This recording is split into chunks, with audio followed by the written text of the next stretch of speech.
What if I told you that $19 invested in 1919 would be worth over $5 million today? That's not a typo.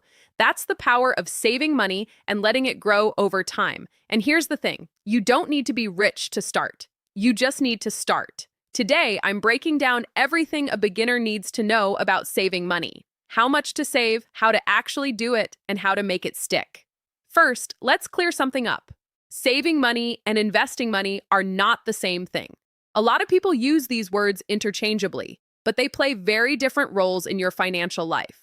Saving is parking cash somewhere safe and accessible, a savings account, a money market account, somewhere you can get to it quickly when you need it.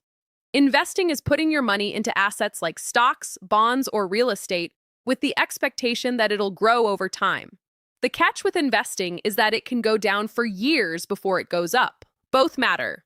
But you need savings first. It's the foundation everything else is built on. So how much should you be saving? The honest answer is, it depends. Your needs, your lifestyle, your income, they're all different from your neighbors. But there is a widely used starting point. Aim to have 3 to 6 months of living expenses saved in an easily accessible account. That's your emergency fund. That's what lets you sleep at night. And here's something that trips a lot of people up. Small amounts matter way more than you think. Spending an extra $5 or $10 here and there feels harmless in the moment, but money has a time value. A dollar you save today is worth more than a dollar saved a year from now because it has more time to grow. The earlier you start, the less you have to save to end up with the same result.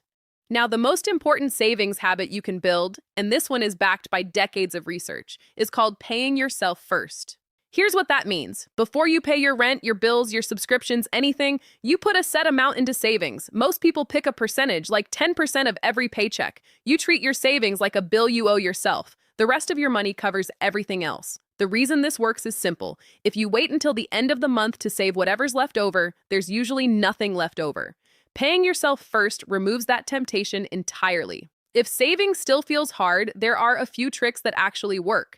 Set up automatic transfers. Move money from your checking account into savings automatically on payday.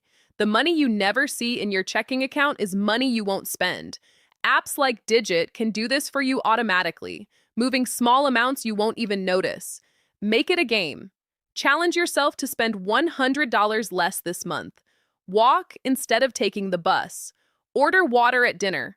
Cook at home one extra night a week. Small cuts add up fast. Set goals and reward yourself when you hit them. Saving without a reason gets old quickly. Whether you're saving for a vacation, a car, or just your first $1,000, having a target makes the process feel worth it. What if you have debt? This is where a lot of people get stuck, and understandably so. If you're paying 15% interest on a credit card, it can feel pointless to save when you owe so much.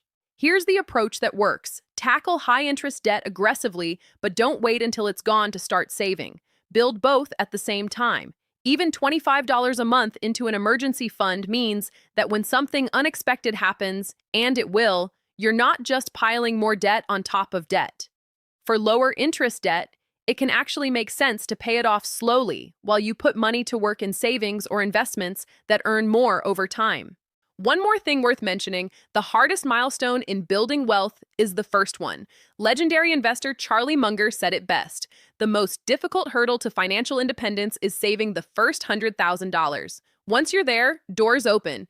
You can qualify for loans to build a business, invest in real estate, or put real money into the stock market.